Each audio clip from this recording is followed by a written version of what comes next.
My parents threw a lavish 16th for my brother, gave me a joke box, so I exposed their secrets and blew up their marriage on my birthday. I don't think I've ever felt as invisible as I did on the day of my brother's 16th birthday.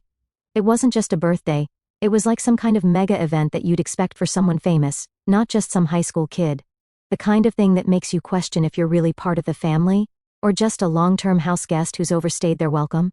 My parents had been planning his birthday for weeks, whispering about party details and shock trips that they thought I didn't know about. They even enlisted his girlfriend to keep him busy the whole day so they could set up the surprise without him sniffing it out. I mean, they went all out. We're talking banners, a mountain of gifts, and enough food to feed an army of hungry teenagers, and yeah, it was all for him. The day of the big bash, our house transformed into party central.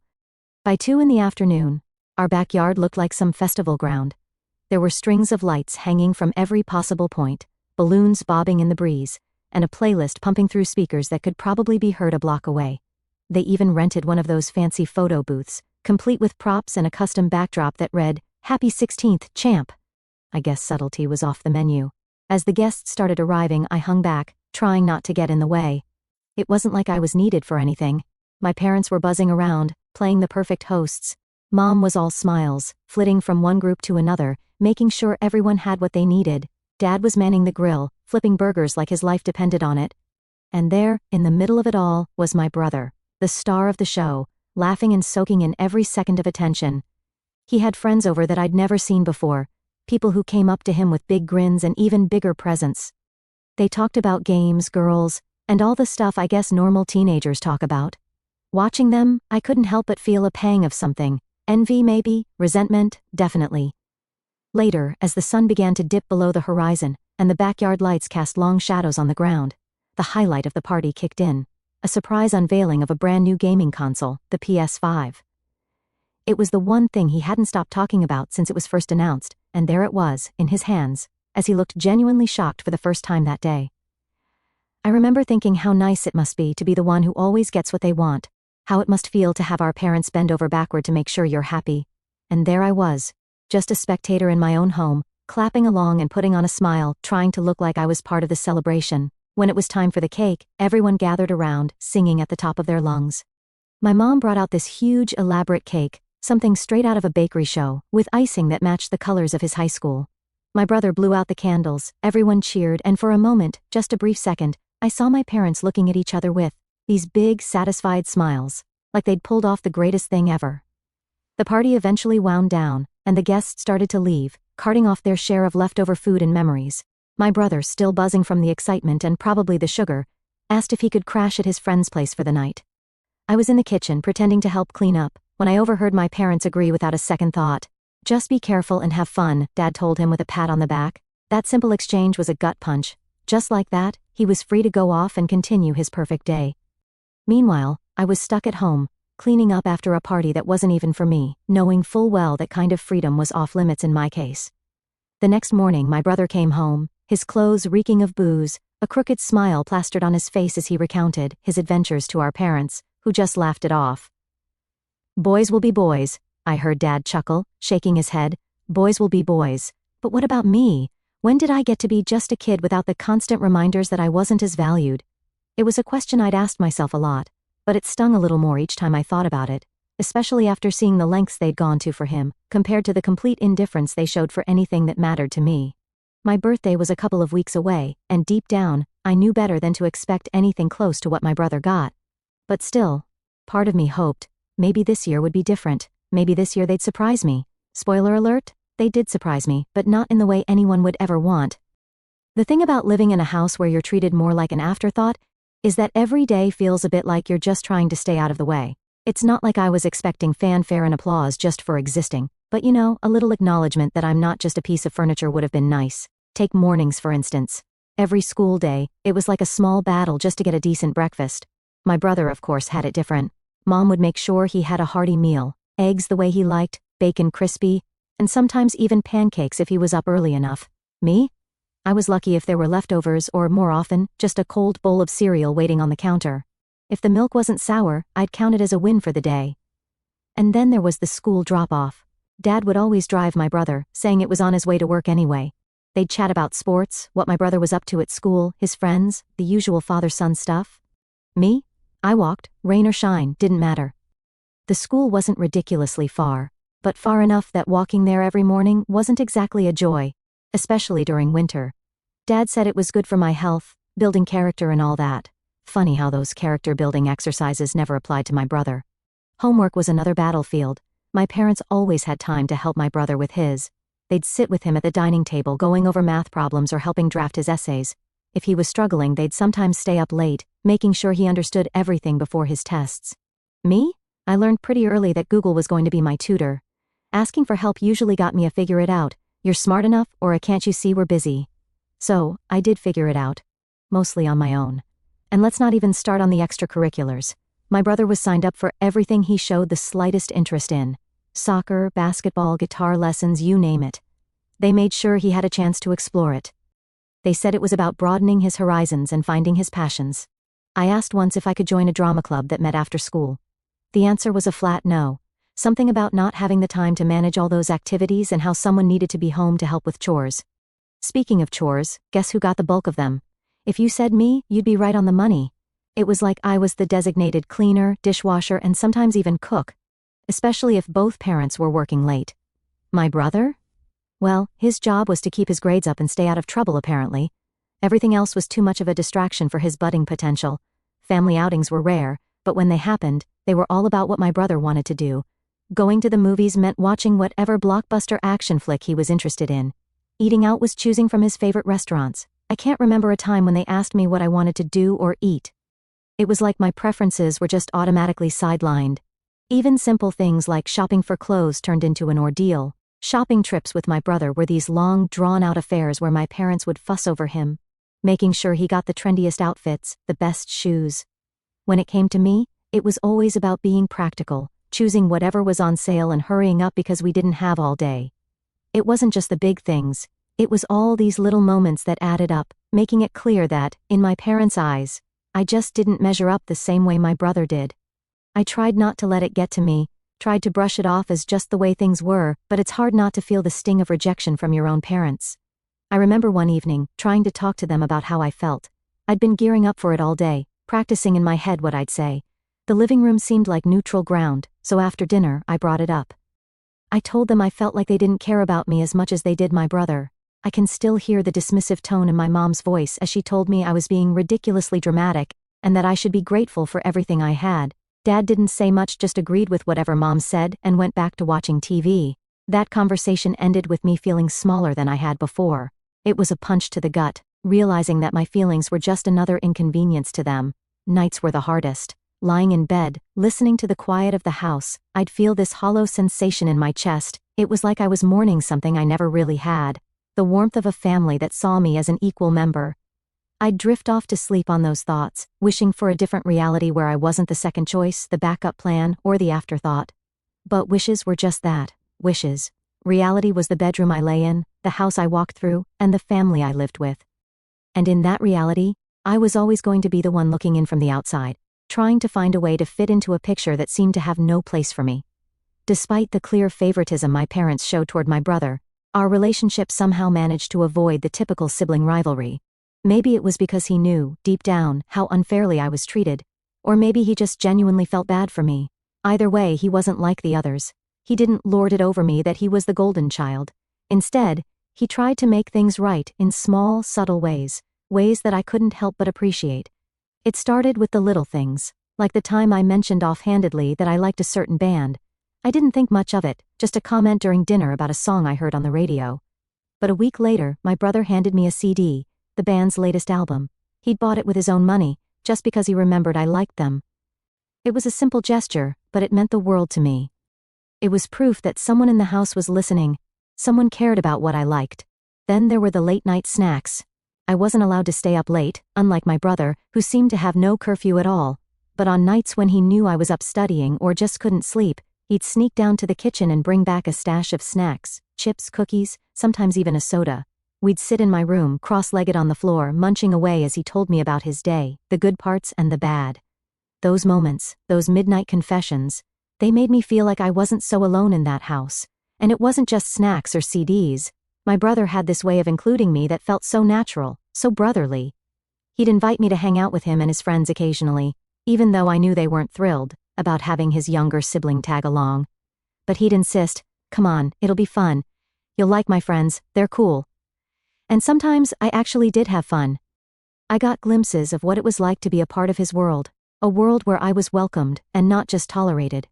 His world was so different from mine, even though we lived under the same roof. He was popular at school, always invited to parties, always in the loop about whatever was happening. I, on the other hand, was more of a loner.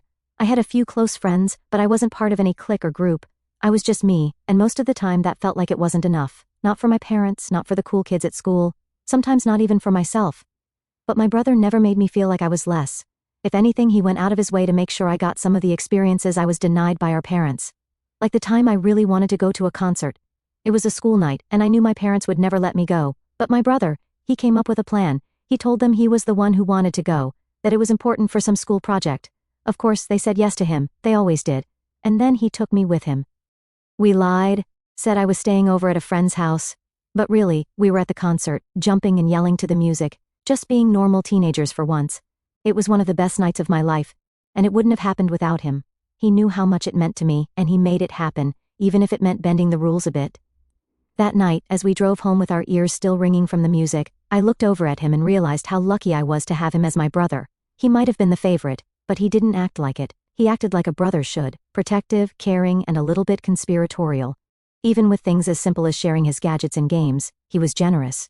When he got the new gaming console for his birthday, the one our parents had made such a big deal about, he didn't keep it to himself. He shared it with me, let me play whenever I wanted. He'd even sit and watch, giving me tips, cheering me on when I beat a level that had been giving me trouble. And when I really wanted those neon lights for my room, the ones all my friends were showing off on Snapchat, he was the one who talked our parents into it. They never would have agreed if I'd asked, but my brother, he had a way of getting them to listen, to agree to things they otherwise wouldn't. He told them it was for his room, that he wanted to try out something new with his decor. They bought it, and a week later he passed the lights on to me, winking as he said, "I don't really like them anyway.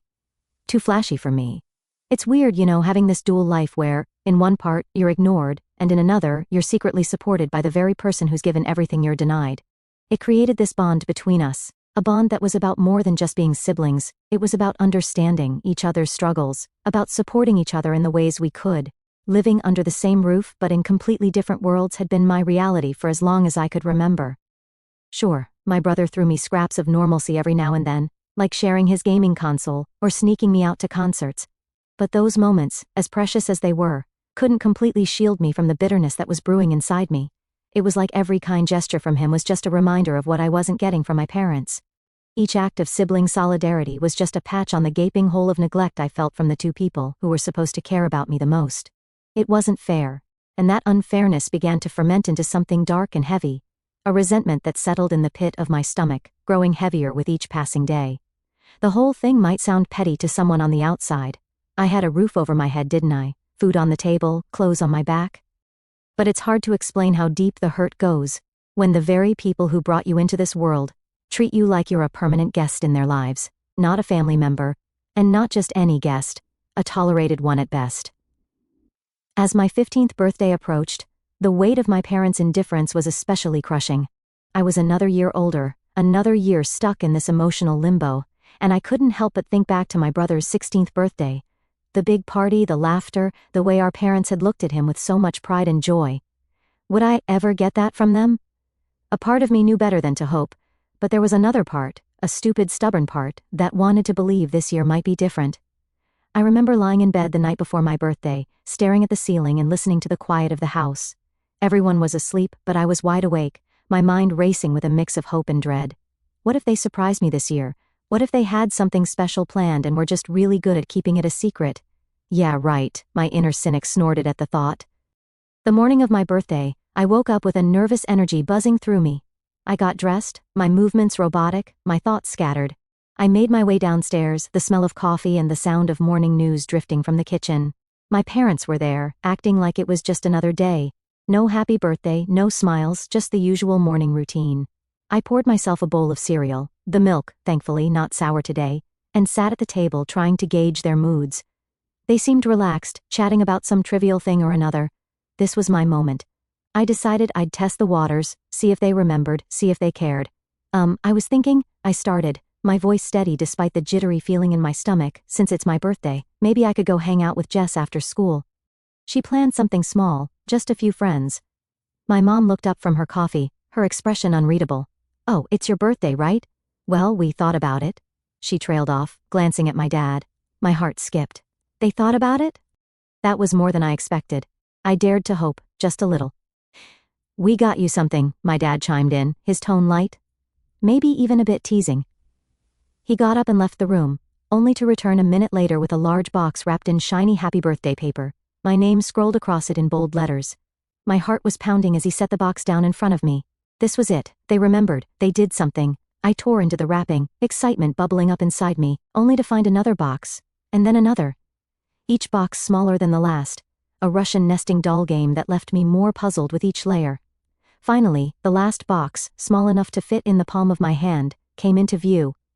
I opened it, my fingers trembling slightly, only to be met with a burst of glitter that flew up into my face, a glitter bomb. The laughter that followed wasn't the warm, joyful kind, it was hollow, mocking. My heart sank. This was their idea of a birthday present, a joke. My eyes stung, not from the glitter but from the tears that threatened to spill over. I looked up at them, my vision blurred, my voice shaky. Is this some kind of joke? My mom's face hardened. It's not a joke, it's creative. You should learn to take a joke, lighten up. My dad nodded, his face impassive. Yeah, lighten up. It's not like you need anything anyway. Their words were like slaps, dismissive and cold. I pushed the boxes away, my appetite gone, my day ruined. This wasn't just about a birthday gone wrong. This was a glaring confirmation of everything I felt, neglected, unloved, unwanted.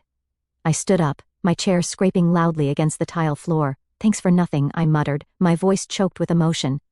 I left the kitchen, left them sitting there, and walked out the door to school.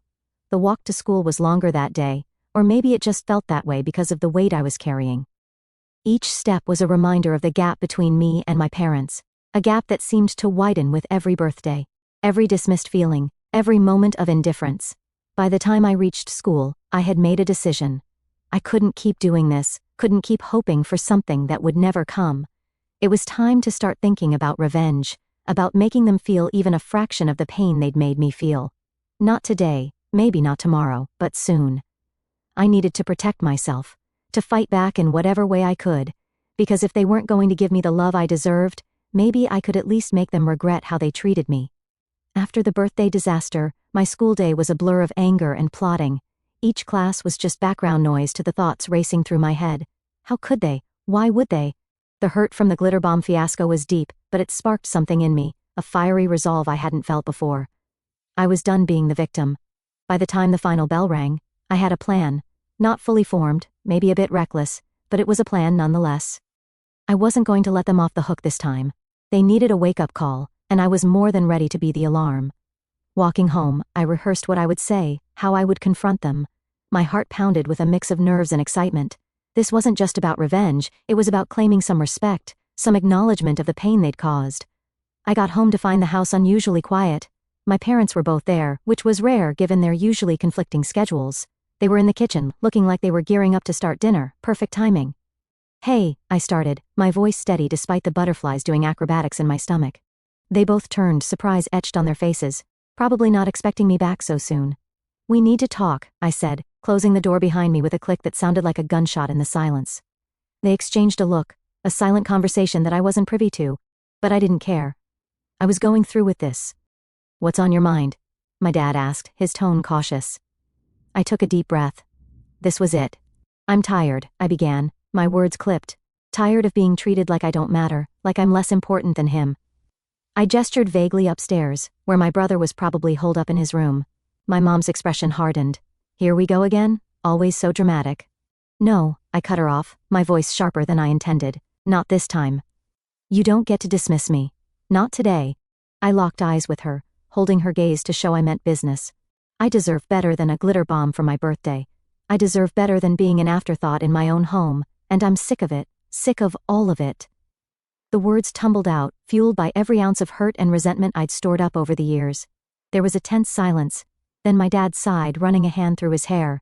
We thought it was funny, we didn't mean anything by it. Funny? I scoffed, disbelief coloring my tone. Is that what you think this is about, a bad joke? I shook my head.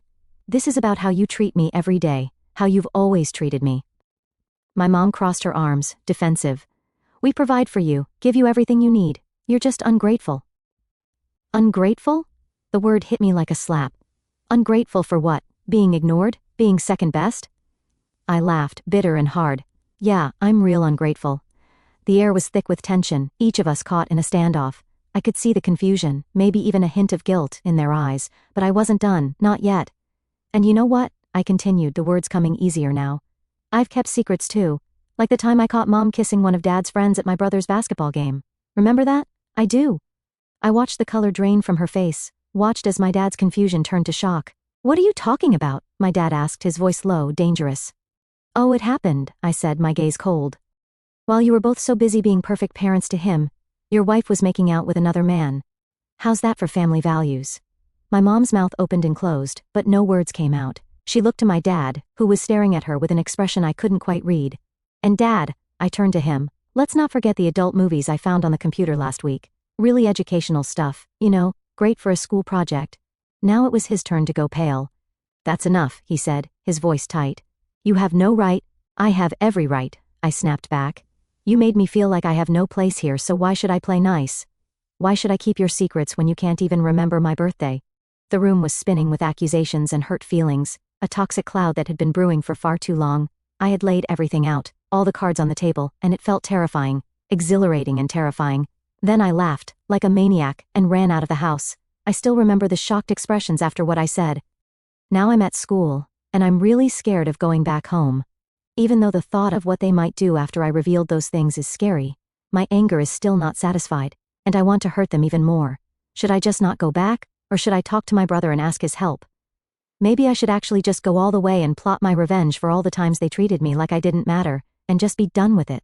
After all, it's a guarantee that I'm going to be punished for my behavior, so why not do more harm and then get punished? Or maybe I should keep my mouth shut and just try to get through 3 more years of hell, and focus on getting into a good college and building my own life. Update 1. Hey everyone, I really can't thank you enough for all the support and good vibes you've sent my way through your messages and comments. It's been a bit of a lifeline during what's easily one of the toughest times I've faced. I haven't updated sooner because, honestly, things have just been way too much. And up until recently, I didn't even have access to my phone. Let me backtrack a bit and fill you in on the chaos that's been my life lately. So after my last post, I came home to find out that my parents had a huge blow-up. My brother, who was home at the time, filled me in because, by the time I got there, the storm had already hit. My dad had been harboring suspicions about my mom having an affair, and something I accidentally let slip ended up being the last piece of the puzzle he needed to confirm his fears. That night, my dad didn't come home, and my mom was livid. In her anger, she took it out on me, grounding me indefinitely and confiscating my phone, effectively cutting me off from everyone. She was so furious she even banned my brother from helping me out, and threatened to take his phone too if he tried to pull any stunts to aid me. Despite the severity of the lockdown, thankfully, she didn't get violent, but I was pretty much left to stew in minimal contact with the outside world. Fast forward to now, I just got my phone back after what felt like an eternity. My dad decided to move out a few days back, saying he needed space to think things through, which has just added to the already heavy and gloomy atmosphere at home. After some time to reflect, I realized that plotting revenge or any kind of payback was just going to make things worse for me. Being isolated from everyone for over a week made me see that any more punishment from their side could really break me. So, I've decided to just keep my head down and try to get through the rest of high school as quietly as possible. Many of you reached out through DMs, and I'm sorry I couldn't respond sooner. Everything felt like it was crashing down, and I was barely keeping it together. The escalation at home was unbearable at times. My parents' arguments turned frequent and highly volatile, often breaking the silence of the night. It got so bad that there were nights when I was genuinely scared, sneaking into my brother's room where we'd both plug into the same pair of headphones, blaring music just to drown out the noise of their fighting. Now, with my parents living separately, there's this strange, tense quiet that's almost as bad as the arguments. I overheard my mom saying she's putting off the divorce because she thinks fighting for custody would be too much hassle, especially since my brother and I are close to becoming adults. They're planning to wait until I turn 18 to legally separate, which isn't it too far off, but it feels like a lifetime away when every day is strained. I'm not even sure how to feel about all this. On one hand, it might mean fewer explosive fights, but on the other, it feels like my family is just disintegrating before my eyes. And right in the middle of all this was my 16th birthday. Yeah, that was a day to remember, but for all the wrong reasons. It's a birthday I won't forget, not because it was special, but because it marked the realization that nothing's going to be the same. It's tough, not going to lie. Some days are harder than others, and sometimes I feel like I'm just going through the motions waiting for a day when things might start to look up. But sharing this with you all here helps. It makes me feel less alone, knowing there are people out there who, even though we've never met, genuinely care and understand. I'll keep you all updated as things hopefully start to improve, or at least stabilize. For now, I'm just trying to focus on the positives, like planning for my future, and trying to find moments of normalcy amid the chaos. Thanks again for sticking with me through this. Your words of encouragement have been a huge comfort. Here's hoping I'll have some better news to share next time.